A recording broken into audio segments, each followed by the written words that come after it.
Hi there, this is Resistência Urbana, a geopolitical channel, African geopolitics channel. And today I'm here in the park and let's try to have fun, talk about politics. What I'm bringing up today for you, we'll talk about Zimbabwe. When I grow up, I used to live in this street in my hometown, Mozambique, North Mozambique province, Zambezia, the main city called Kaliman. And on our street called Che Guevara, used to live a couple, a very interesting couple. The husband is from Zimbabwe and the wife from Ghana. Actually, if from Zimbabwe, you know who I'm talking to. So, because of this topic is close to my heart, and knowing some politicians, Zimbabwean politicians, very famous, and also have studied in school about them, why not to do here in the channel something about Zimbabwe? Recently I visited South Africa and I was talking to a Pile Kube from Bulawayo. She works a mid-range for aluminium company. And this lady say, one day went to church and somebody was saying, you should watch this video, you should watch this video. And when she watched the video, was me talk about Zimbabwe politics. Indeed, today we're going to talk about Zimbabwe, something closer to your heart. But before we start with the video, let me show you the surrounds. May you like or you enjoy.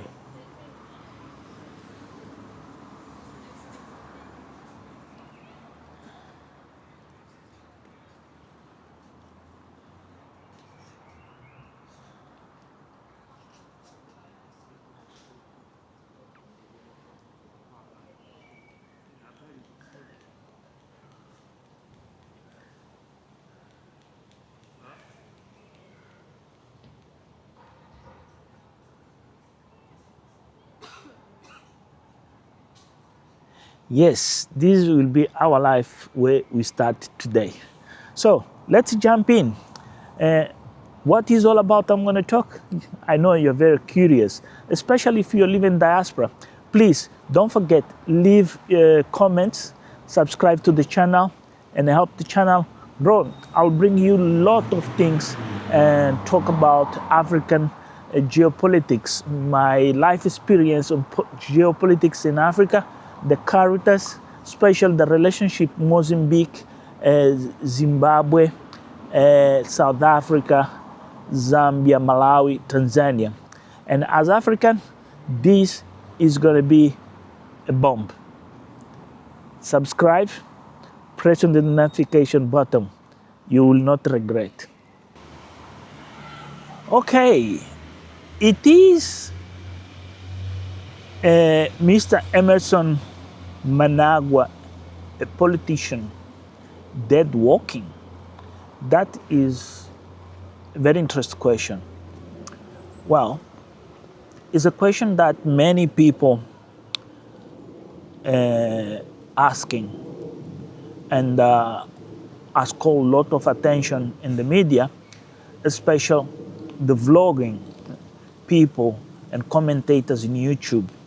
And in the recent contest, I have realized it becomes very controversial, not only controversial, polemic for Southern African countries, especially SADC stability, since SADC is,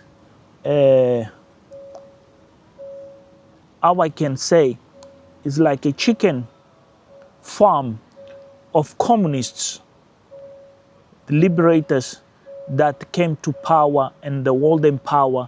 They don't want to leave. They said they came to bring democracy and new values to the Africans in this region, Zimbabwe, Mozambique, South Africa, Namibia, and what's called Angola. And it's like a nest. Yeah, that is the right word. It's a nest of these people. They became dictators. We start Roberto Mugabe, Samora Machel, Oliver Tambo. Unfortunately, it didn't become part. And then Mandela. After Mandela, we had Zuma, Jacob Zuma. We have the other guy that even I forgot his name. And now Cyril Ramaphosa. In Zimbabwe, we have Mnangagwa. In Namibia, we have a new president that is a lady. But in Angola, you see a succession of Eduardo dos Santos. Well, but it's all about Zimbabwe that we're going to talk about today, indeed. And very curious that I grew up in a road in Mozambique where Sally Mugabe and Robert Mugabe used to live in Kilimani. And quite interesting. But in the recent contest, there are recurring death oaks and health rumors about Mr. Ed, which is common for aging African leaders. Indeed, most of them, they get older in power, they've been out there in the struggle for quite long. But specific Emmerson Mnangagwa, dead 2026, is a walk, and circulating earlier this year. But let's debunk these walks, where it comes. It comes from a very niche, a particular YouTube channel located in Johannesburg. Time to times, these YouTuber and political analysts in the context of Zimbabwe, it gives very accurate information. But when it comes now, this recent disappear from the public politics, oversitly of Mr. Mnangagwa, he alleged that Mnangagwa went to Russia, to Belarus, and then was hospitalized, was whatever and whatever. But as I went to investigate it, and then I start finding other information, more in-depth analysis, and more data collecting from different sources like Wikipedia, Media Mass, OK Africa, and many, many other, Reuters, CNN. What has been publicized actively in open events and in many places is that the ZANU-PF is pushing constitutional changes. They call the I think it's a CAB 3, constitutional amendments, something, bill number 3. That is the right acronym in English. Remember, I'm Portuguese speaker. I'm trying to translate it from Portuguese to English. So what is in our world, we hear and then we know about. And this bill is all about Mnangagwa want to extend his powers for third term. Remember, Mnangagwa took over from Roberto Mugabe's term. Somewhere in the beginning of his term, he overthrown Mugabe, and then he took over. He runs Mugabe term, and then he runs as a president for first time, and then he wins the election. They're fake. There's a fake election. And then also he runs the second term. But now that he's trying to run for the third term is where the story gets interesting. And then here's something very, very, very, very curious about African leaders. We saw what Daniel Chapo became president in Mozambique, what the manipulations Mozambique went through. We know in Africa politics, the winners of elections never come and run a government or form a government. It's the losers, always the losers. They don't accept that they lose, and they have the support of the United States, Europe, and other dictators around the world, like Vladimir Putin, Xi Jinping, and all that. This is the one of the biggest, because it's a mess up. Africa is a mess up, completely mess up. So what interests here is that Mr. Mnangagwa try to convince the veterans for him to run for the third term, and this became a very unpleasant story. And here is what is very an unpleasant story, because he's trying to extend his term to stay in power until 2030.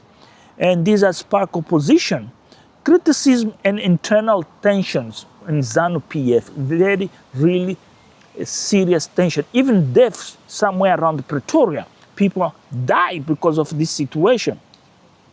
And this is truth, it's truth. But here is something, a question. You first ask about Mnangagwa, politician walking dead. It is a politician walking dead, no doubts in my mind, and is something the diaspora love it and want it that it becomes true. But let's look here something very interesting and curious about this chapter, and especially when we are talking about death. Yeah, let's see here. Let's look the risks Mnangagwa succession. Mnangagwa succession risks. The high stakes function is a gamble. Yeah, Mnangagwa, 83 years old, is navigating one of Zimbabwe's most volatile successions after independence. I remember Bob Marley when he came to Harare and sing in the stadium, how everybody want to leave Mozambique and go to the borders and cross to go see Bob Marley. Bob Marley is Bob Marley. I do remember that. But since he took power via 2017 military assist removal of Mugabe, his term ends now in 2028. But ZANU-PF is very aggressive pushing constitutional amendments, the bill number 3 that I was saying. So, if this bill goes through, the presidential terms from 5 to 7 years will shift, will be something never we got used. But if that comes, that shift, where ZANU-PF is projected to dominate, there is a problem here. There is a problem that the potential to allow him to rule until 2030 or beyond, this will bring massive problems, not inside of the ZANU-PF, but even in the people, normal people's life. We see the politics, most recent changes in agriculture. Farmers, white farmers are coming back and so on. But also we see this diaspora growing, people leaving the country because the country doesn't have nothing to offer. So what is the cause, risks here in this scenario? Is the internal ZANU-PF factionalism. This is the risk, this is the real problem. This is something the Zimbabweans that I'm listening, the Zimbabweans I talk to here in the diaspora, they don't even realize what it's all about. Yes, they don't. But I have my notes here. I've been writing this for quite long. Like one of the things here, the biggest immediate threats comes from within the ruling party is this guy called Chiwenga factor. Chiwenga factor becomes very crucial for the new changes, the winds of changes on the politics Zimbabwe. But remember that guy Togara, the way he was assassinating Mapai in Mozambique, there close Bulawayo, border with Mozambique. This guy can end up the same story of Togara. I knew him, I met him, so that I know about. So I'm not talking bullshit here. So the Chiwenga factor, the vice president Constantino Chiwenga, former army general and key architect of the 2017 Cup. Remember, this is a guy who helped Mnangagwa come in power. Now Mnangagwa wants him out of his way. After you've been helped to become in power, and then have almost 3 terms run already, because it runs Mugabe's term, finish, that was very clever, and then it does your first term, legal, and then second term. We know, ZANU-PF, they didn't win the elections, they manipulated, as usual. That is what happened with the ANC in the last elections in South Africa. And then in Mozambique, Frelimo, since Renamo, they have signed this peace agreement. Frelimo's been defeated, but Renamo, lot of disorganization, lot of infights. Frelimo manipulate the scenario. Here is also with the MDC. We saw the problems with the MDC, the transitions, the internal fights, and then always they've been taken advantage. In the United States, they don't like strong politicians in power, especially in Africa, where is the amount of resources for them easy, cheaper.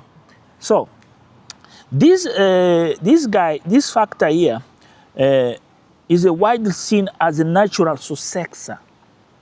Me, I support Chiwewe, because if I tell you the stories about this guy and how this guy, as a veteran, has contributed a lot, has been a key for politics in Southern Africa. But people have their own choices, whatever and never. I don't want influence here. But there was reporting an informal understanding that Mnangagwa would serve one term and step aside. This is where the conflict comes. When Chiwewe and Mnangagwa came to a sort of agreement to overthrow Mugabe, it was like, okay, you're gonna use this term of Mugabe, you're gonna be here in power, and then we're gonna elect you for one term. After that term is my time. And this guy, Mnangagwa, you know, power corrupts. Corrupts. You can see Trump, how mad Trump goes time to time. We can start see that America is no longer that place where we used to sit and listen and watch and say, wow, look at democracy. America is no longer that example. America becomes another story. And here we have our own story as Africans. And Zimbabwe is a story.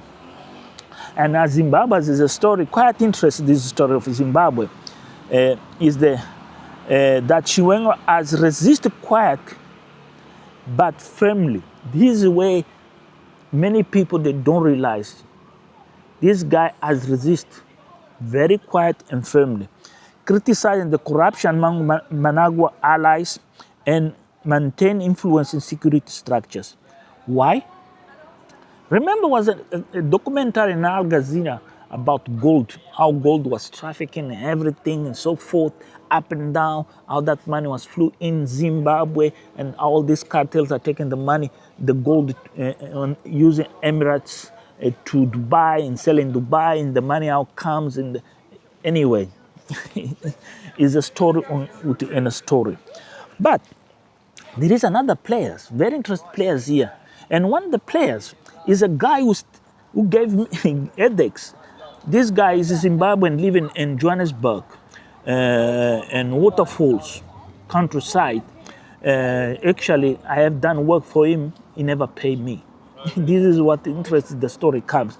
Business Zimbabweans, they live abroad, they have this luxurious life, they have this madness life, kids studying left, right, but they don't pay their employees, the people that help them. Amazing, all these fortunes. This is quite, no words. So, the other players in the game are the business people.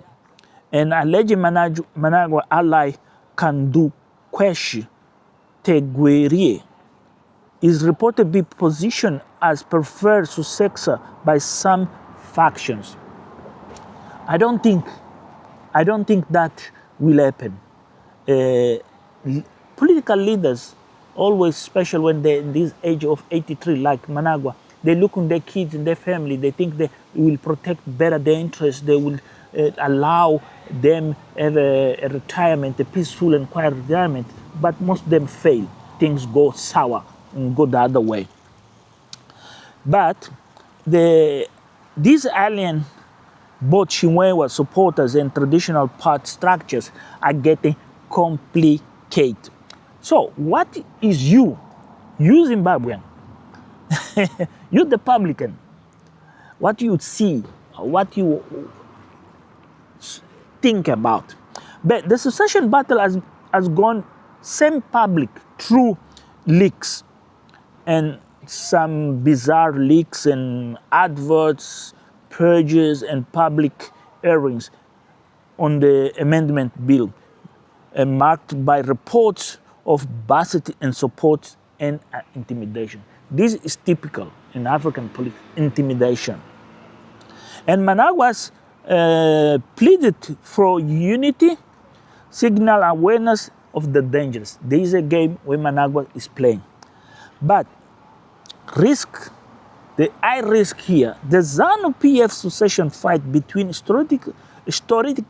historically involved violence. It reminds me about Mozambique. Yeah, it reminds me the violence in Mozambique is too crazy. And purges and cops. Repeating Mugabe mistake, tried to impose the unpopular successor. This is what is going to happen to Mnangagwa. Mnangagwa thinks he's going to manipulate this bill, and this bill might come on his wishes because people are going to be scary. They don't know. Always they see ghosts somewhere. And this bill might pass or not. But this bill, if it passes, there is a dilemma for first time in the history of Zimbabwe. Is the ZANU-PF old guards. They will the ZANU-PF old guards let these go easily. Let's go for a break and come back. Welcome back. So, let's look at this something in different perspective. The SADC regional stability impact. We have talking about the internally, but regional. This the stability impact, Mnangagwa succession risks and constitution maneuver. If this maneuver comes, what is going to happen in Zimbabwe? Zimbabwe ongoing succession tensions under President Emmerson Mnangagwa, particularly the aggressive push for this CAB number 3, that is the Constitutional Amendment Bill number 3. The extent of presidential term to 7 years, this is ridiculous, to 7 years, and the shift to parliament election of the president. Here is where the problem is. Here is where we Africans sometimes, really sometimes, we are a kind of humans or animals to understand required something else. Yeah, alien, something else to understand, especially we Africans. 7 years in power. He's 83. You want to be in power? Another 7 years. God, man. So he's gonna die there in power. When he's 90, he's gonna still wanna fight again. But anyway. So what this represented? Represent a significant medium-term risk to the Southern African Development Community, SADC. Stability, while not immediate crisis, escalation could have reap effects across the region due to Zimbabwe's central geographic position, historical role, and economic linkages. Here is where things become very interesting. Remember when I started the video, I explained to you why Zimbabwe is in my heart, is a part of something very close to me. There you go. Something that is affecting many, many, many South Africans, even those in Europe in diaspora, while the xenophobia in South Africa. That is the only way South Africans right now have to go. And that by going to South Africa, there is something. The direct regional implications, please forgive me, I speak Portuguese, I'm not an English speaker. I'm trying to take this for Portuguese context and to English for you to realize what we as Portuguese speakers and other languages, we are reading out and we know. And this is my notes of my investigations for quite a while. So, welcome to Resistência Urbana. What means in English resistance is urban resistance. Why urban resistance? Because we live in a different world, in a digital world. And then the resistance is by all the means we do this kind of things, bring to people a new kind of information and also share is caring. So the direct regional implication, migration and humanitarian pressures, that is xenophobia. Because the humanitarian pressures, many Zimbabweans, they are not going north. A few, they manage to go north because this program, the requirements of NHS in UK, many people, they come here and they work like nurses. And these 11 hours is a hell. Is a hell. I want to say to Grace, a great Zimbabwean lady with kids, she's here working in Stevenage. My greetings, Grace. Be blessed. God help you. I know it's too much, but what we can do, life goes on. So, Grace is an example. I know this lady from Zimbabwe, and then I know another Zimbabweans that work at HPC and Bridgewater, like surveyors. They build this nuclear power station. Look at this. But this is one of the consequences of the humanitarian implications that I want you guys to understand. Any surge in political violence, repression, or economic deterioration from the factional conflict or contested legitimacy would be like driving renewed outflow of Zimbabweans, primarily towards to South Africa, Botswana, Mozambique, South Africa already hosted. Listen to this. Hundreds of thousands to millions of Zimbabwean migrants. Further influx could exacerbate xenophobic tensions, strain social service, and fuel domestic political clash in receiving countries. In particular in South Africa, where unfortunately we have these brothers and sisters uneducated. South Africans, 90% of the population are uneducated politically, basically politically. They don't understand their own history. They don't understand where they belong and how they came South Africans and who helped them to join the freedoms they join today. I've been in South Africa. I live in South Africa. I know so many Zimbabwean doctors. Most recently, I had a story. That one Zimbabwean guy, a doctor, working Morningside, need a place to sleep. And Mrs. said to me, my wife is a South African, and we opened the doors of our house for this Airbnb. And we had this call late evening, and was this Zimbabwean guy, a doctor looking for a place to sleep because in the suburb where he lives, things was not going right. So he needs to find a place for late evening and then next morning go back to Morningside Clinic.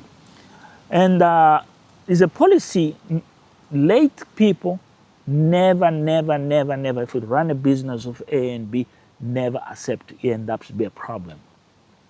And then I thought about those days of struggle, all these ZANU-PF people, especially Togora. And I said to the wife, he's a doctor, he's exhausted, he's tired. We have checked his profile everywhere in Instagram, Facebook, whatever. You can see he's a doctor. This guy is a desperate. This is a genuine story. I do remember he accept him and come when he arrived with the Crocs, with this uniform hospital. You could see how this guy was exhausted and tired. Was working like 12 hours. And then you hear these South Africans talk about foreigners take over their jobs. I'll be honest with you. The most ignorant Africans, people, ever I came across in my face are South Africans. If you talk to a South African person, why you don't go to school, they will lay to you a series of excuses that you could not believe this guy have an opportunity, have everything in front of him, conditions and credit and everything, just to go to school. And he prefers open his mouth and talk nonsense and rubbish. And this is the truth.